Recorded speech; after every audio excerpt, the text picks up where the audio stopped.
भोजपुरी फिल्मों के डायरेक्टर्स कौन है भाई? पुराने डायरेक्टर्स के बारे में बातें हैं, 80s तक जो कर रहे थे उनके बारे में अच्छी खासी बातें, बाद में ही नहीं। राइटर्स कौन है भोजपुरी सिनेमा के? जो कंटेम्प्रेरी भोजपुरी फिल्में लेके जा रही है वो कौन लिख रहा है भाई? How you come up with this? How? मैंने एक स्निपेट देखा था निरहुआ रिक्शा वाला का, तो उसमें क्या होता है कि एक ऐसा ट्रक आ रहा है, ठीक है, ट्रक आ रहा है, सामने अंधे लोग जा रहे हैं बीटल्स की तरह सड़क क्रॉस कर, ट्रक आ रहा है, अंधे लोग क्रॉस कर रहे हैं, निरहुआ देख लेते हैं, निरहुआ रिक्शा वाला देख लेते हैं। निरहुआ रिक्शा वाला यूं आते हैं, यहाँ से ट्रक आ रहा है, आते हैं यूं 180 डिग्री स्विच, अपने रिक्शा के पीछे वाले टायर से ट्रक रोक देते हैं व्हीली मार के, और फिर अंधे लोगों को बोलते हैं कृपया क्रॉस करिए, क्रॉस करते हैं, धन्यवाद बोलते हैं, और अच्छा इस टाइम पे अंधे लोगों को दिखना चालू हो जाता है, just for this brief section, वो एक्नॉलेज करने के लिए निरहुआ जी की बहादुरी को। तो अब ऐसे सीनों के बारे में बात करिए ना कि how they sell this kind of scenes. ये मतलब एक पॉइंट होता होगा ना जहाँ पे, क्योंकि देखिए आप बोल लीजिए कि ये भोजपुरी फिल्मों के राइटर हैं, भोजपुरी फिल्मों के डायरेक्टर हैं, पर कोई माँ के पेट से भोजपुरी फिल्में बनाने के लिए जन्म थोड़ी ना लेता है। ऐसा तो है नहीं कि आप पैदा हुए और आपने बोला अरे भैया हम तो बनाए भोजपुरी फिल्म, हम तो बनाए Punjabi film Jatt and Juliet 5, ऐसा तो नहीं है ना। समझ रहे हैं, सिनेमा तो सब एक जैसे ही दिख रहे हैं ना। हो सकता है वो भोजपुरी सिनेमा उन्होंने ज़्यादा कंज्यूम करा हो मेरे मुकाबले या किसी और के मुकाबले, पर एंड ऑफ द डे जो ब्रॉडर पूल ऑफ सिनेमा है वो तो सब सेम ही कंज्यूम कर रहे हैं ना। आप कहीं भी जाएंगे सिनेमा में बात करेंगे, लोग बोलेंगे Martin Scorsese, Steven Spielberg, Stanley Kubrick, है ना, नए लोगों का भी नाम डाल देंगे, ग्रेटा गर्विग, कोइन ब्रदर्स, ये सब डाल देंगे आपको, Safdie brothers, Anurag Kashyap, Satyajit Ray. End में तो यही पूल है ना, इन्फ्लुएंस तो यही सब है ना। समझ रहे हैं, आप कितना भी बोलिए पर कोई भी भोजपुरी बिहार में रहने वाला कोई भी फ्यूचर डायरेक्टर, लड़का हो लड़की हो, किसी भी जेंडर के हो, किसी सेक्सुअलिटी, किसी एज के, वो बहुत कम चांस है ना कि वो सिर्फ एक पर्टिकुलर प्रकार का सिनेमा देख के बोले कि भैया हम तो फिल्म बनाएंगे ऐसी। ऐसा नहीं हो सकता ना, वो आपका विजन खुलता जाता है ना। समझ रहे हैं, जैसे डेविड धवन जिस प्रकार की फिल्में बनाते थे वो बहुत जीनियस कॉमेडी होती थी, वो रिप ऑफ होता था तो वो क्लासिक 1950-60s की किसी हॉलीवुड फिल्म को उठा के लाते थे, उसको राजा बाबू और कुली नंबर 1 और ये सब बनाने के लिए क्लासिक्स में से कॉमेडी सीन लाते थे, क्लासिक्स में से उठाते थे, तो आपको पता चलता था ना कि भैया देखा तो इन्होंने भी यही सब है, बना हो सकता है ये रहे हैं। अब ऐसे डेविड धवन जी की सारी फिल्में कमाल है, टू बी ऑनेस्ट।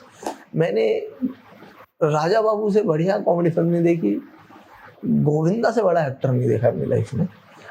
तो अगेन अब किताब पे वापस आते हैं, तो ऐसा तो है नहीं कि उससे भोजपुरी फिल्मों पे पहले बढ़ रहे हैं और फिर बोल रहे हैं डायरेक्टर बन जाए, क्योंकि क्राफ्ट है ना, डायरेक्शन, राइटिंग, फिल्म मेकिंग एक क्राफ्ट है। अब क्राफ्ट सिर्फ इतने छोटे पूल को कंज्यूम करके कंटेंट के आप नहीं अचीव कर सकते ना।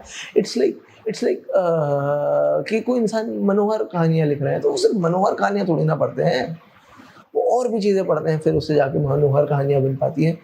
जैसे स्मट एक प्रकार का लिटरेचर होता है, सेक्सुअल कंटेंट होता है स्मट में, जैसे थोड़ी ना जो स्मट लिख रहे हैं वो सिर्फ स्मट कंज्यूम कर रहे हैं 24 घंटा, वो और भी चीज़ें कंज्यूम कर रहे हैं, बट उससे वो स्मट बना रहे हैं। तो अब वहाँ जाना चाहिए था आपको थोड़ा सा कि अभिजीत घोष साहब को कि ये how do you do that. समझ रहे हो, मतलब इन्फ्लुएंस क्या है ये, मतलब हिम। और एक जगह होता होगा ना जब आप डायरेक्ट कर रहे हैं सब उसी, तो आपको लगता होगा कि ये तो थोड़ा बकचोदी हो गया है, या फिर this is too much, this is over the top, है ना, दिस इज बकवास। ऐसा होता होगा ना किसी सीन पे। How do you convince yourself कि नहीं भाई ये ठीक है, ऐसा सब चीज़ों पे बात करो ना तो मज़ा है। मुझे किताब की लज्जत फिर बनती ना, क्योंकि देखिए इवन जो राइटर भी है वो ऐसा तो है नहीं कि वो भोजपुरी सिनेमा के स्क्रीन प्ले पढ़ के स्क्रीन प्ले राइटर बन गए। उन्होंने बहुत नॉवेलें पढ़ी, किताबें पढ़ी होंगी, नॉवेल्स पढ़ी होंगी, बहुत सिनेमा कंज्यूम करा होगा, बहुत स्क्रीन प्ले पढ़े होंगे बाहर के, फिर जाके आप एक अच्छा स्क्रीन प्ले राइटर बन सकते हो। बहुत बहुत मेहनत का काम है। बजा लो हॉर्न। बहुत मेहनत का काम है। 120 पन्ने का बाउंड स्क्रिप्ट लिखना, भूत बन जाता है, लोग अपना खाना पीना नाम भूल जाते हैं 120 पन्ना स्क्रीन प्ले लिखने पे। तो how does he do that? और कहाँ पे से लगता है कि भाई ये तो अब्सर्डिटी हो रहा है अब, या does he enjoy doing over the top stuff कि लाइक अरे भाई अब तो मैं ये भी कराता हूँ। इज इट आयरॉनिकल कहीं पे भी जाके, इज इट अनआयरॉनिकल पूरा time? Does he believe this? और वो इस सिनेमा के बारे में क्या सोच रखते हैं कि वो जो कर रहे हैं ये वर्थ इट है, कि ये आर्ट है? How how do they perceive their own art? आपने ऐसे सब सवालों पे गए ही नहीं। मतलब सोचिए ना, रवि किशन एक बॉलीवुड एक्टर बनने मुंबई आए थे, पर फिर वो बहुत प्रचलित, बहुत माने हुए भोजपुरी फिल्मों के एक्टर बने और फिर हिंदी फिल्मों में आए और अच्छी तरीके से आए, बढ़िया उन्होंने काम करा। मुक्काबाज में उनका कैमियो देख लीजिए, क्या क्या रोल है वो छोटा सा मुक्काबाज का जो रोल है मनोज तिवारी, रवि किशन जी का, वो अनबीटन है। वो फिल्म को बहुत कमाल मोड़ दे देता है, बहुत इंपॉर्टेंट है वो छोटा सा कैमियो। और जैसे उन्होंने प्ले करा है, आपको लगता है ये आदमी बनारस में कोच है, आपको पूरा टाइम लगता है कि आदमी बनारस में कोच है, मैंने ऐसा आदमी देखा है बनारस में घूमता हुआ। वो इतना बिलीफ के साथ प्ले कर रहे हैं। बट क्या उन्हें कभी भी लगता था भोजपुरी सिनेमा करते हैं कि वो खलिश महसूस होता था कि ये मैं अपने टैलेंट के साथ क्या कर रहा हूँ, या फिर उन्हें लगता था कि हाँ फाइनली आई मेड इट? समझ रहे हैं? मनोज तिवारी लोक गायक थे, वो लोक गीत गाते थे, भजन गाते थे, तो उनको कभी लगता था कि मैं क्या कर रहा हूँ?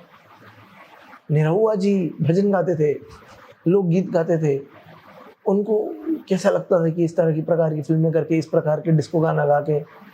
समझ रहे हैं आप? उस एक्टर, मैं समझ सकता हूँ एक्सेस भी लिमिटेड होता है और बहुत चीज़ें लोग अलाउ करते हैं, नहीं करते हैं, पर स्टिल कुछ तो होना सब्सटेंस।